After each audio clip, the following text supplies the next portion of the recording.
Hello students, आज हम cell chapter को पढ़ेंगे। ये जो सेल चैप्टर है क्लास 11th का चैप्टर है, चैप्टर नंबर 8।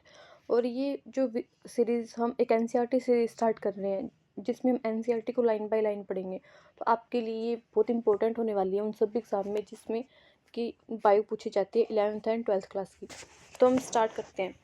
जब हम ये चैप्टर देखते हैं एनसीईआरटी में cell the unit of life, तो इसमें सबसे पहले हमसे ना एनसीईआरटी क्वेश्चन करती है कि हम लिविंग एंड नॉन लिविंग में डिफरेंस कैसे करेंगे। पहले एनसीईआरटी क्वेश्चन पूछती है कि हम लिविंग और नॉन लिविंग में डिफरेंस कैसे करेंगे। फिर बाद में एनसीईआरटी खुद ही बोल रही है कि जो लिविंग होगा ना उसमें सेल प्रेजेंट होगी, तो हम डिफरेंस कैसे करेंगे। जो लिविंग होगा उसमें सेल प्रेजेंट होगी एंड जो नॉन लिविंग होगा उसमें सेल एब्सेंट होगी। तो जैसे हम लिविंग का एग्जांपल देखें, ह्यूमन, हम जो ह्यूमन है वो लिविंग है, तो मतलब हम सेल से मिलकर बने हुए हैं। बट नॉन लिविंग जैसे आप देख सकते हो कि जिस टेबल पे बैठ के आप पढ़ रहे हो, जो टेबल हो गया, मान लो चेयर हो गया, अगर आप जो मोबाइल यूज़ कर रहे हो, लैपटॉप यूज़ कर रहे हो, तो ये सब क्या नॉन लिविंग है। तो सबसे पहले हमने इस चैप्टर में देखा कि लिविंग और नॉन लिविंग में डिफरेंस क्या है। जो लिविंग ऑर्गेनिज्म होते हैं वो सेल से मिलकर बने होते हैं, और जो नॉन लिविंग ऑर्गेनिज्म होते हैं उनमें सेल प्रेजेंट नहीं होती। देन हम इसके आगे बाद में देखते हैं कि इतना तो हमें पता चल गया लिविंग एंड नॉन लिविंग में। बट जो लिविंग ऑर्गेनिज्म होते हैं ना, लिविंग ऑर्गेनिज्म में भी जो सेल होती है ना, हो सकता है कि वो यूनिसेलुलर हो, मतलब उनमें सिर्फ ओनली एक ही सेल प्रेजेंट हो, एंड हो सकता है कि वो मल्टी सेलुलर हो। यूनिसेलुलर का मतलब होगा, यूनिसेलुलर ऑर्गेनिज्म होगा जो सिर्फ ओनली वन सेल से मिलकर बना होगा। और मल्टी सेलुलर में हमें मैनी सेल्स देखने को मिलेगी, यानी बहुत सारी सेल्स देखने को मिलेगी, मिलियंस में सेल देखने को मिल सकती है। अगर मैं ह्यूमन का एग्जांपल लूँ तो इसमें लाखों करोड़ों सेल प्रेजेंट होगी। सिंगल सेल का हम एग्जांपल देख सकते हैं अमीबा, इसका एग्जांपल हम क्या देख सकते हैं, अमीबा। और एंड मल्टी सेलुलर ऑर्गेनिज्म में हम एग्जांपल देख सकते हैं ह्यूमन, डॉग, कैट, आप कुछ भी ले लो जो आपके आसपास दिखते हैं, ये सभी क्या होते हैं, मल्टी सेलुलर होते हैं। तो यूनिसेलुलर ऑर्गेनिज्म एक सेल से मिलकर बने होंगे, और मल्टी सेलुलर जो ऑर्गेनिज्म है वो बहुत सारे सेल से मिलकर बने होंगे। अब जो यूनिसेलुलर ऑर्गेनिज्म भी होते हैं, लाइक अमीबा का मैंने एक डायग्राम बनाया, ये अमीबा है। तो ये अपने जीवन के लिए, जो इसको लाइफ के लिए जो सारे जो इसके लिए इम्पोर्टेंट एसेंशियल जो वर्क होते हैं ना, ये कर सकती है। जैसे मानो रिप्रोडक्शन हो गया, अगर इसको रिप्रोडक्शन करना तो ये कैसे करेगा, ये अमीबा है, ये दो पार्ट्स में डिवाइड हो जाएगा। तो मतलब एक सिंगल सेल भी अपने एग्जिस्टेंस के लिए, ये लाइफ, ये क्या कर सकता है कि पृथ्वी पे एग्जिस्ट कर सकता है, अर्थ पे रह सकता है। तो एक सिंगल सेल भी अपनी लाइफ के लिए जो इंपॉर्टेंट सारे एसेंशियल वर्क है वो कर सकता है। और मल्टी सेलुलर ऑर्गेनिज्म में तो बहुत सारी सेल्स होती हैं, तो वो अपना वर्क क्या करती हैं, डिवाइड कर लेती है और उससे काम करती है। तो हमें पता चल गया लिविंग और नॉन लिविंग में सेल होती है। तो अब हम देखिए व्हाट इज सेल। अब हमें पता चल गया सेल होती है, पर सेल क्या है, इसका आप बेसिक सा एग्जांपल देख सकते हो। जिस घर में हम रह रहे हैं वो बहुत सारी ईंटों से मिलकर बना हुआ है ना, ब्रिक्स से, तो वो क्या है, उस घर को बनाने में काम आ रही है। वैसे ही एक ह्यूमन में जो सेल होती है ना, वो स्ट्रक्चरल एंड फंक्शनल यूनिट होती है। लाइफ के लिए हम बोल सकते हैं लिविंग ऑर्गेनिज्म के लिए स्ट्रक्चरल एंड फंक्शनल यूनिट जो होगी वो सेल होगी। बिना सेल के ना तो कोई एग्जिस्ट कर सकता है। एक सिंगल सेल होगी तो भी वो जो ऑर्गेनिज्म है वो एग्जिस्ट कर लेगा, पर बिना सेल के एग्जिस्ट नहीं कर सकता। तो हमारे एग्जिस्टेंस के लिए और हमारे जो लाइफ है उसके लिए स्ट्रक्चर एंड फंक्शन यूनिट का काम कौन करती है, सेल करती है। तो हमें पता चल गया सेल क्या होती है। हमने living and non living organism को भी देख लिया। बट अब हम सेल को, इतना मैं बोल रही हूँ कि सेल हमारी लाइफ के लिए इंपॉर्टेंट है, पर क्या पहले पता था लोगों को कि सेल होता है कुछ ऐसा जैसे हमारी बॉडी मिलकर बनी होती है। तो फर्स्ट टाइम इसको डिस्कवर किसने किया। अब हम देखेंगे डिस्कवरी देखेंगे कि सेल की किसने की। तो सबसे पहले हमें एक साइंटिस्ट का नाम याद रखना है, रॉबर्ट हुक। क्या याद रखना है, रॉबर्ट हुक। रॉबर्ट हुक ने 1665 में एक सेल देखा, मतलब सेल को डिस्कवर किया, किसमें, कॉर्क में। बट जो रॉबर्ट हुक ने एक सेल देखी थी ना, वो डेड सेल थी, हम बोल सकते हैं वो लिविंग नहीं थी। अगर हमसे क्वेश्चन पूछा जाएगा कि फर्स्ट टाइम सेल को डिस्कवर किसने किया, तो उसका आंसर जाएगा रॉबर्ट हुक ने। बट जो रॉबर्ट हुक ने सेल डिस्कवर की थी वो एक डेड सेल थी, लिविंग सेल नहीं थी। बट फर्स्ट टाइम सेल को देखने का कार्य जो किया था वो रॉबर्ट हुक ने किया था, और इसे अपनी बुक में भी लिखा था। इसकी बुक का नाम था माइक्रोग्राफिया।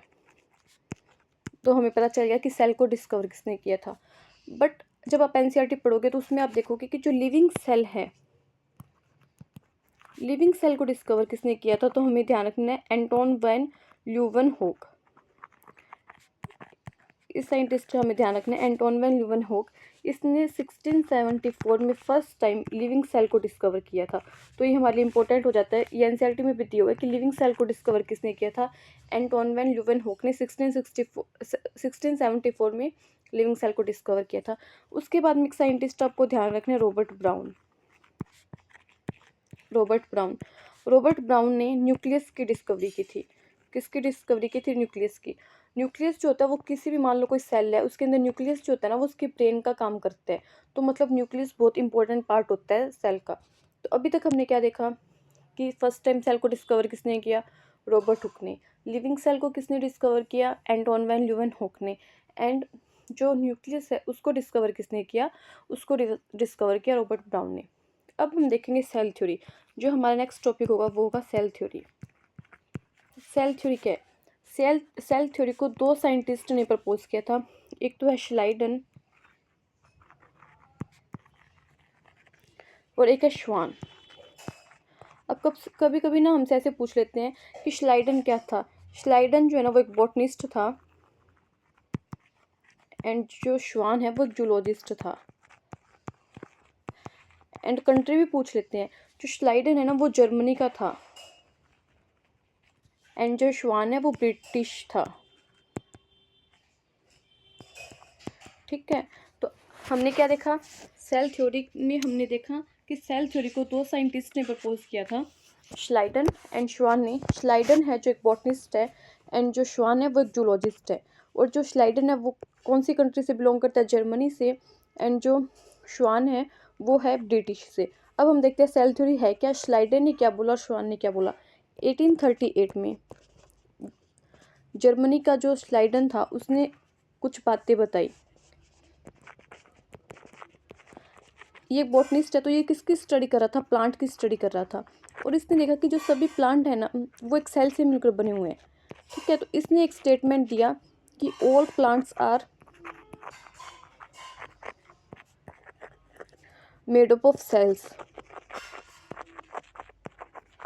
इसने ये बताया कि सभी प्लांट है ना वो सेल से मिलकर बने हुए हैं, और ये जो सेल है ना आगे प्लांट में टिश्यू भी बना लेते हैं।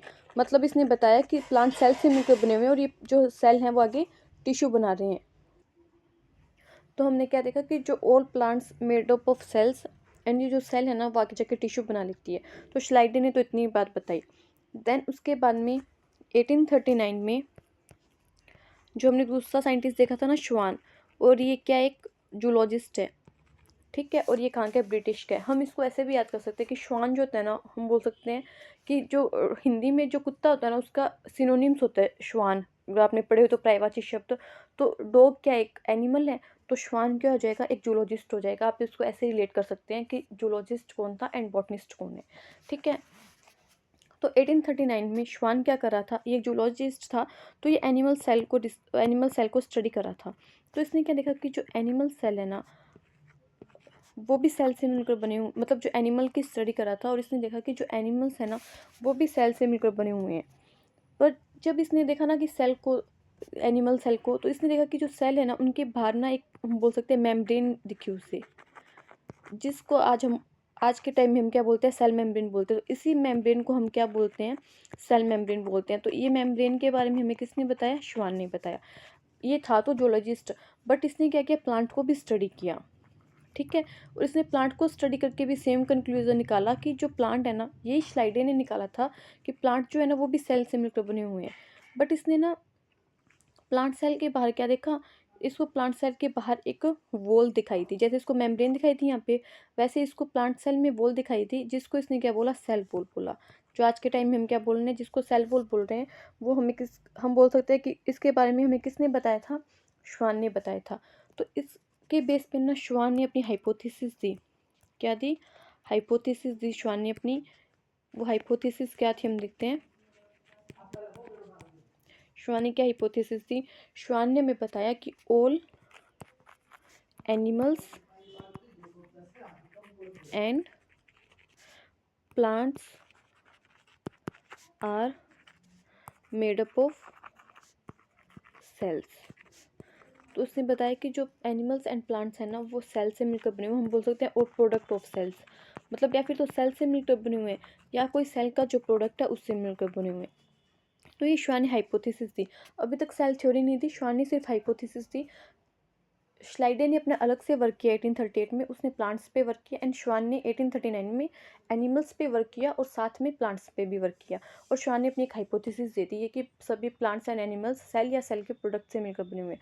उसके बाद में सेल थ्योरी दी गई, और सेल थ्योरी देने का जो हम बोल सकते हैं क्रेडिट है ना, हम दोनों साइंटिस्ट को देते हैं, श्लाइडन को भी देते हैं, श्लाइडन एंड श्वान, हम दोनों साइंटिस्ट को क्या देते हैं, क्रेडिट देते हैं कि इन दोनों ने क्या किया था, सेल थ्योरी दी थी। क्रेडिट दोनों साइंटिस्ट को मिलता है। एंड सेल थ्योरी की हमें दो बातें ध्यान रखनी है। फर्स्ट जो है, एक बात हम ध्यान रखेंगे सेल थ्योरी की, क्या है कि वही बात कि all animals and plants are made up of cells. ठीक है, अब ना इन्होंने इतना तो बता दिया कि सभी एनिमल या जो प्लांट है वो सेल से मिलकर बने हुए हैं, बट ये नहीं बता पाए कि जो न्यू सेल्स है ना वो कहाँ से आती है, वो न्यू सेल्स कहाँ से आती है, ये नहीं बता पाई ये। क्योंकि अब मान लो कोई सेल है तो वो डेड होगी, तो एक बार जो सेल डेड होगी वो नई कहाँ से आएगी, न्यू सेल्स, वो ही नहीं बता पाए। तो उसके बाद में एक साइंटिस्ट और आया जिसने सेल थ्योरी में अपना कंट्रीब्यूशन दिया, वो था, आपको ईयर्स भी याद रखना है, ये एनसीईआरटी में दिए हुए, मैं ऐसे नहीं बता रही, 1855 में रुडोल्फ, ये RU है, रुडोल्फ विर्चोव। इस साइंटिस्ट ने बताया कि जो न्यू सेल्स है ना वो पुरानी सेल्स से आते हैं। New cells are arise from pre existing cells. मतलब मान लो ये सेल है, ये क्या करेगी, आगे डिवाइड करेगी, क्या करेगी, डिवाइड करेगी, एंड क्या कर देगी, डॉटर सेल्स बना देगी। ठीक है, तो जो सेल थ्योरी की कमी थी ना, कि जो उसका ड्रॉबैक था कि हमें पता नहीं चल रहा था कि न्यू सेल्स कहाँ से आएगी, वो किसने बताया हमें, 1855 में रोडोल्फ विर्चो ने बताया कि जो न्यू सेल्स है ना वो प्री एग्जिस्टिंग सेल्स से ही आएगी। एंड इन्होंने एक स्टेटमेंट दिया था, स्टेटमेंट बहुत इंपॉर्टेंट है, ओमनिस सेल्यूला ई सेल्यूला। इस स्टेटमेंट का मतलब यही है कि new cells are generate from pre existing cell. ये उन्होंने अपनी लैंग्वेज में, जिस ये जो साइंटिस्ट थे ना उन्होंने अपनी लैंग्वेज में ये दिया स्टेटमेंट, ओमनी सेलुला ई सेलुला। एग्जाम में पूछा हुआ है कि ओमनी सेलुला ई सेलुला स्टेटमेंट किसने दिया था, तो ये दिया था रुडोल्फ विर्चोव ने 1855 में। फिर इन्होंने क्या किया, अब सेल थ्योरी मॉडिफाई होगी। अब सेल थ्योरी में हम दो स्टेटमेंट पढ़ते हैं। First is all animals and plants are made up of cells और सेल प्रोडक्ट, या फिर तो सेल से मिलकर बने होंगे या फिर सेल के कोई प्रोडक्ट से मिलकर बने होंगे। एंड सेकंड स्टेटमेंट हो जाएगा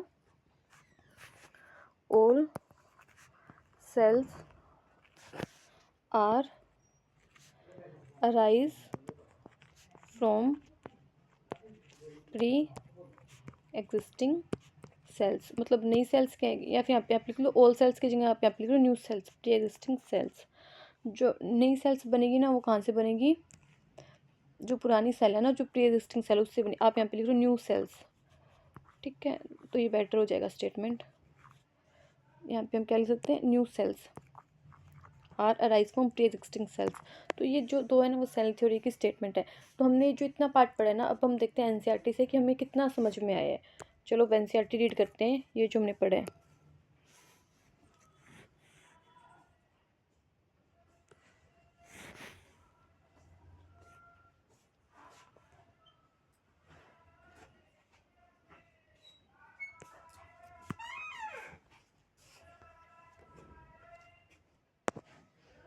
अब हम देखते हैं कि जो हमने एनसीईआरटी से पढ़ा है वो हमें कितना समझ में है। तो ये चैप्टर नंबर है 8 हमारा, cell the unit of life. अब हम इसमें देखते हैं,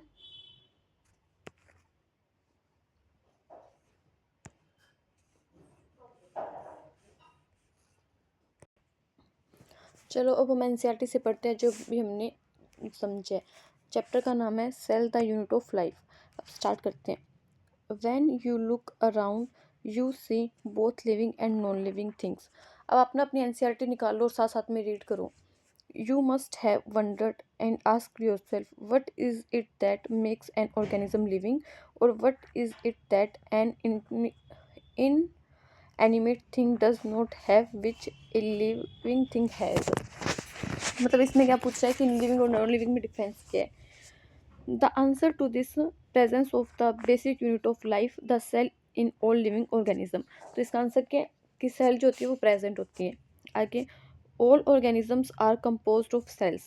Some are composed of a single cell and are called unicellular organism, while other like us composed other like us यानी humans की बात हो रही है यहाँ पे, other like us composed of many cells are called multicellular organism।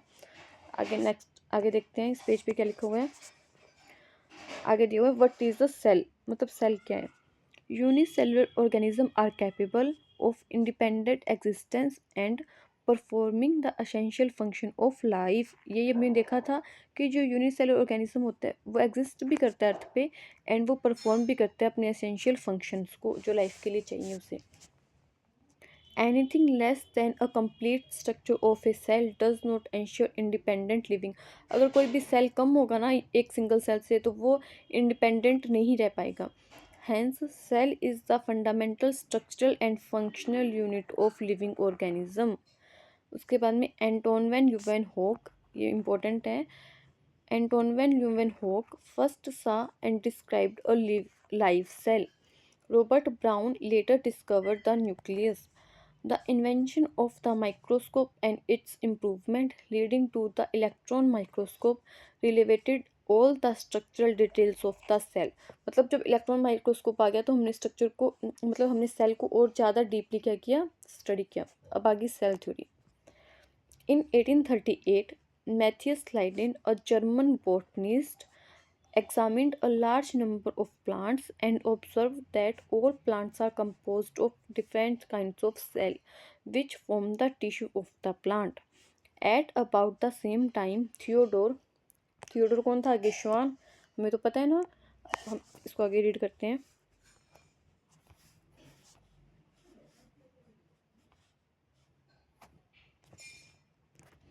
Theodore Schwann, 1839, a British zoologist, studied different types of animal cells and reported that cells had a thin outer layer which is today known as the plasma membrane. He also concluded, based on his study on plant tissue, that the presence of cell wall is a unique character of the plant cells. On the basis of this, Swan proposed the hypothesis that the bodies of animals and plants are composed of cells and product of cells. Then उसके बाद में Schleider and Schwann together formulated cell theory, मतलब दोनों ने साथ में मिलके दी थी। This theory, however, did not explain as to how new cells were formed, मतलब नई सेल कैसे बनती है। रूडोल्फ विर्चाउ, ये इंपॉर्टेंट साइंटिस्ट है।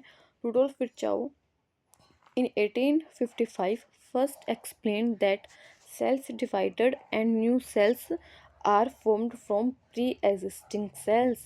एंड उन्होंने क्या बोला, ओमनस सेलुला ई सेलुला। इसी स्टेटमेंट को उन्होंने क्या बोला, omnis cellula e cellula. He modified the hypothesis of Schleiden and Schwann to give the cell theory a final shape. Cell theory as understood today is, अब नई सेल थ्योरी क्या है, हमें दो बातें ध्यान रखनी है इस सेल थ्योरी में। All living organisms are composed of cells and product of cells. All cells are arise from pre existing cells. यहाँ तक समझ में आया जो हमने देखा, एनसीईआरटी के हमने पेज रीड किए। अब आगे देखते हैं, टॉपिक क्या है, एन ओवरव्यू ऑफ सेल। मतलब अब हम क्या लेंगे, सेल का ओवरव्यू लेंगे। यहाँ तक हमने सेल थ्योरी देख ली, अब हम क्या लिखते हैं, सेल का ओवरव्यू। अब ओवरव्यू ऑफ सेल में हमें क्या ध्यान रखना है, हमें दो टाइप की सेल ध्यान रखनी है। फर्स्ट इज प्रोकैरियोटिक, फर्स्ट कौन सी आ जाएगी, फर्स्ट आ जाएगी प्रोकैरियोटिक एंड सेकंड आ जाएगी यूकैरियोटिक। फर्स्ट को हम क्या ध्यान रखेंगे, प्रोकैरियोटिक सेल, एंड सेकंड हम ध्यान रखेंगे यूकैरियोटिक सेल।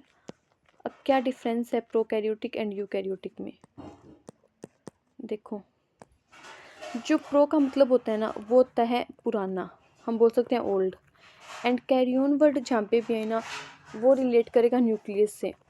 कैरियन वर्ड किसके लिए आएगा, न्यूक्लियस के लिए, एंड प्रो जो वर्ड आएगा वो किसके लिए आएगा, ओल्ड के लिए। तो प्रोकैरियोटिक का मतलब है कि ऐसे सेल्स जिनमें जो न्यूक्लियस है ना वो ओल्ड है, मतलब मान लो ये सेल है एक, हम डिफरेंस देख रहे हैं प्रोकैरियोटिक एंड यूकैरियोटिक में, और ये एक यूकैरियोटिक सेल है। तो जो प्रोकैरियोटिक सेल होती है ना उसमें जो न्यूक्लियस होता है ना वो मेम्ब्रेन बाउंड नहीं होता, और जो हमें यूकैरियोटिक सेल मिलेगी उसमें जो हमें न्यूक्लियस मिलेगा वो डबल मेम्ब्रेन बाउंड मिलेगा। ये मैंने क्या बनाया है, यूकैरियोटिक सेल में न्यूक्लियस बनाया है, दिस इज न्यूक्लियस। और जो कैसा है, डबल मेम्ब्रेन है। कितनी मेम्ब्रेन है इसके, 2 मेम्ब्रेन है। बट हमें जो प्रोकैरियोटिक सेल होती है उसमें कोई भी न्यूक्लियस देखने को नहीं मिलता। प्रोकैरियोटिक सेल में क्या होता है कि जो हमें ओनली 1 क्रोमोसोम देखने को मिलता है। कितने क्रोमोसोम देखने को मिलते हैं, ओनली 1 क्रोमोसोम। ये कैसा होता है, डबल स्टैंडर्ड होता है एंड सर्कुलर होता है। ये कैसा क्रोमोसोम है, डबल स्टैंडर्ड है इसकी, और कैसा है, सर्कुलर है। कैसा है, सर्कुलर है। ओनली 1 क्रोमोसोम देखने को मिलता है हमें, ओनली 1 क्रोमोसोम, एंड ये कैसा होता है, डबल स्टैंडर्ड एंड सर्कुलर, और इसके बाहर कोई मेम्ब्रेन नहीं होती। ये क्रोमोसोम ऐसे साइटोप्लाज्म में पड़ा रहता है। एंड जहाँ पे साइटोप्लाज्म में ये रीजन जो है ना, यहाँ पे पड़ा है, इस रीजन को हम क्या बोल देंगे, न्यूक्लियोइड। क्या बोल देंगे, न्यूक्लियोइड। बट जो यूकैरियोटिक सेल है इसमें वेल डिफाइंड न्यूक्लियस मिलेगा हमें, डबल मेम्ब्रेन मिलेगी, एंड इसमें जो क्रोमोसोम होंगे ना वो डबल स्टैंडर्ड होंगे और लीनियर होंगे। और कितने क्रोमोसोम देखने को मिलते हैं हमें ह्यूमन में, ह्यूमन की बात करें 46 क्रोमोसोम, इसमें ओनली 1 क्रोमोसोम देखने को मिलता है। तो अब इसमें डिफरेंस क्या है प्रोकैरियोटिक और यूकैरियोटिक में। जो प्रोकैरियोटिक सेल है ना वो तो कैसी है, मतलब पुरानी है, ओल्ड है, इसमें ज़्यादा हमें फीचर देखने को नहीं मिलेंगे। बट जो यूकैरियोटिक सेल है वो कैसी है, न्यू है, इसमें हमें डबल मेम्ब्रेन बाउंड न्यूक्लियस देखने को मिलेगा।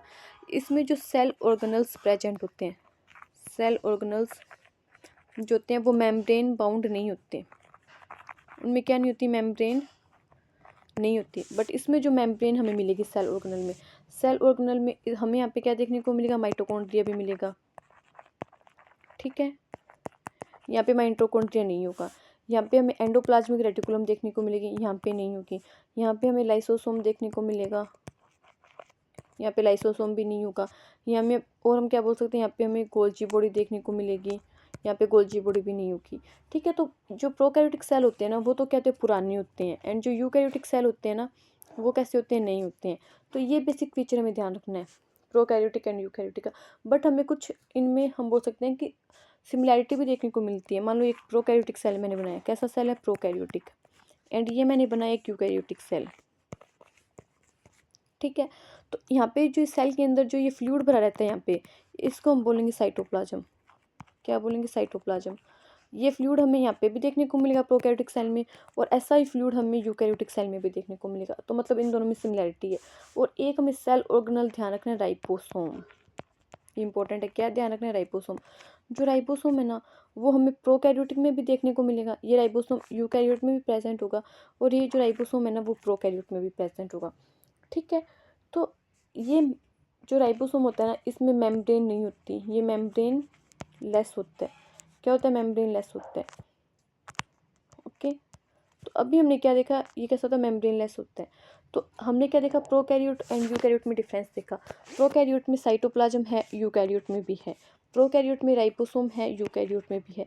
बट यहाँ पे कोई भी मेम्ब्रेन बाउंड ऑर्गेनली नहीं है, और यहाँ पे मेम्ब्रेन बाउंड ऑर्गेनली प्रेजेंट है। ठीक है, तो प्रोकैरियोट में हमें न्यूक्लियस भी नहीं देखने को मिलता, यहाँ पे न्यूक्लियस भी नहीं है, बट यहाँ पे क्या है, न्यूक्लियस भी प्रेजेंट है, और कैसा होता है, डबल मेम्ब्रेन देखने को मिलती है। तो ये बेसिक डिफरेंस हमने देखा प्रोकैरियोट एंड यूकैरियोट में, और हम आगे डिटेल में भी पढ़ेंगे प्रोकैरियोट एंड यूकैरियोट को। अब हम डिफरेंस देखेंगे plant cell and animal cell में। Plant cell and animal cell.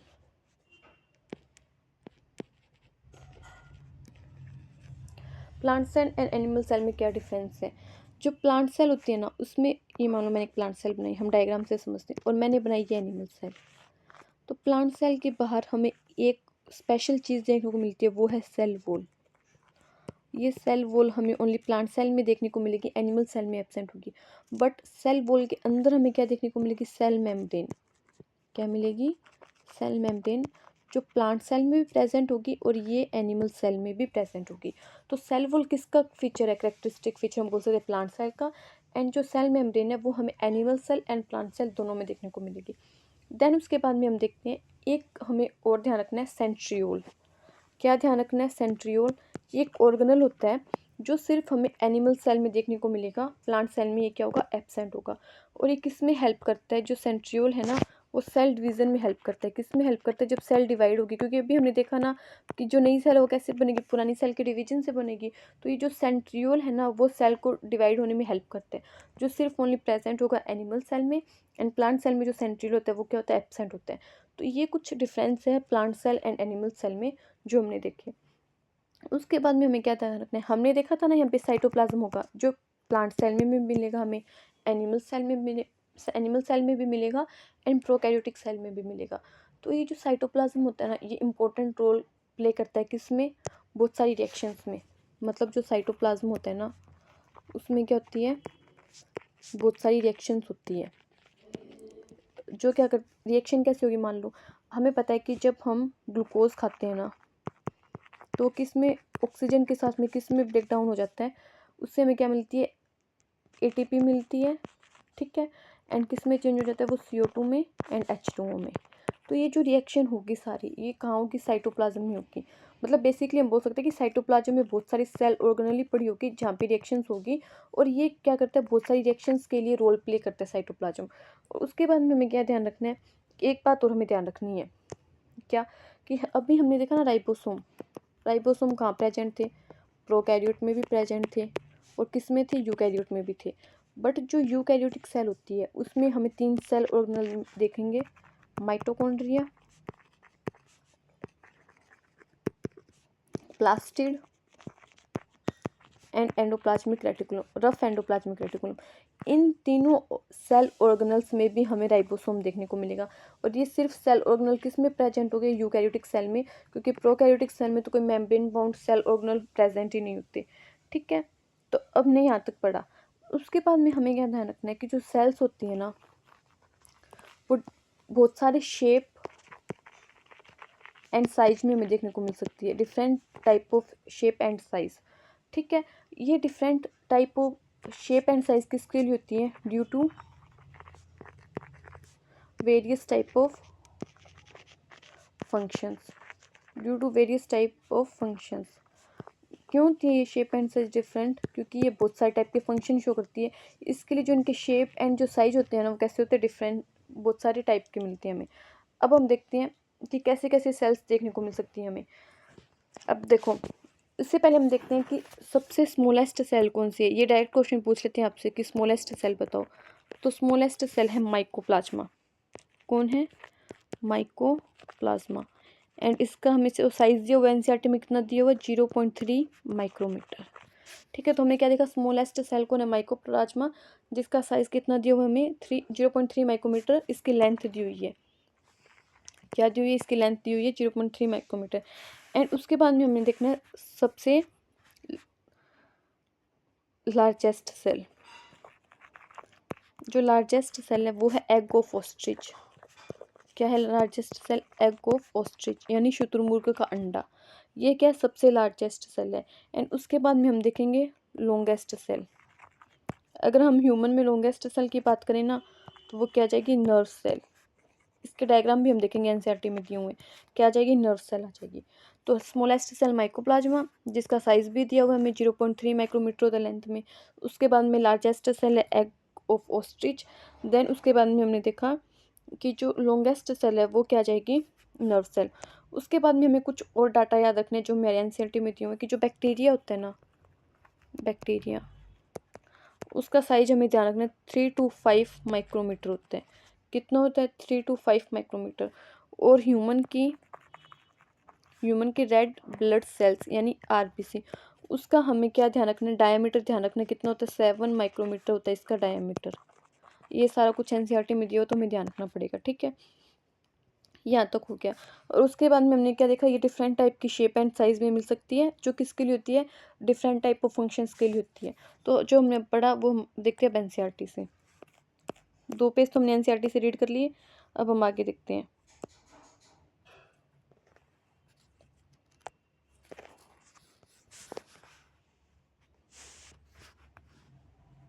An overview of cell, इसमें क्या दिया हुआ है,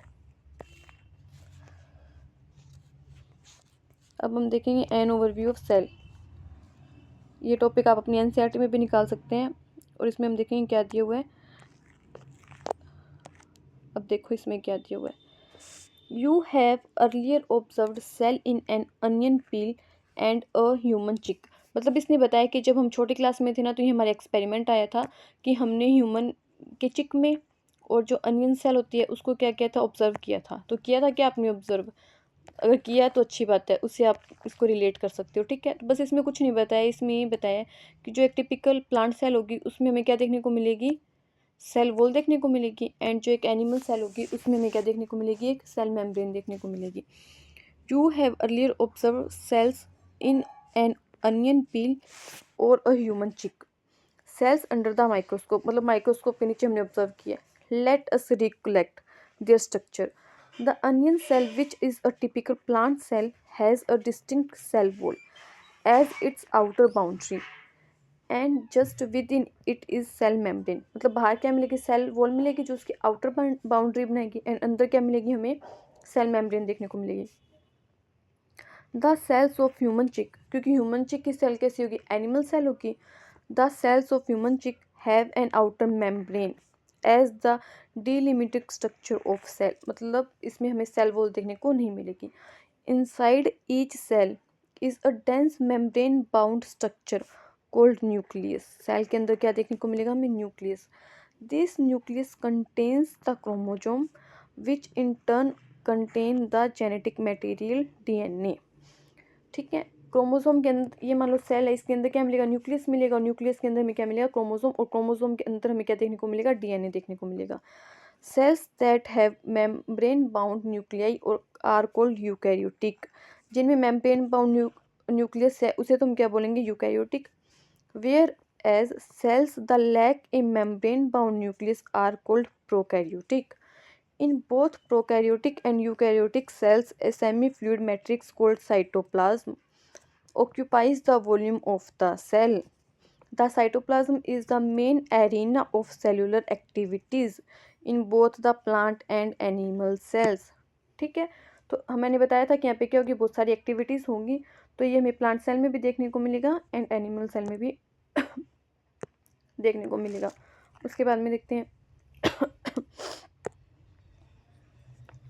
The cytoplasm is the main arena of cellular activities in both plant and animal cells. Various chemical reactions occur in it to keep the cell in living state. मतलब cell को living state में रखने में क्या करते हैं, ये help करते हैं। Beside the nucleus, the eukaryotic cells have other membrane-bound distinct structures called organelles, like the endoplasmic reticulum ER, the Golgi complex, lysosome, mitochondria, microbodies, and vacuoles. The prokaryotic cells lack such membrane-bound organelles. इनमें क्या होगी, membrane bound organelles absent होगी।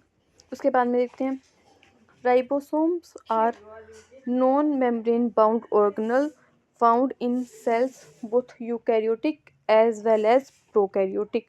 मतलब जो ribosome है वो हमें दोनों सेल्स में देखने को मिलेगा, prokaryotic and eukaryotic. Within the cell, ribosome are found not only in cytoplasm but also within the two organelles, chloroplast in plants and mitochondria and rough endoplasmic reticulum. आगे देखते हैं, animal cells contain another non-membrane bound organelle called centrosome which helps in cell division.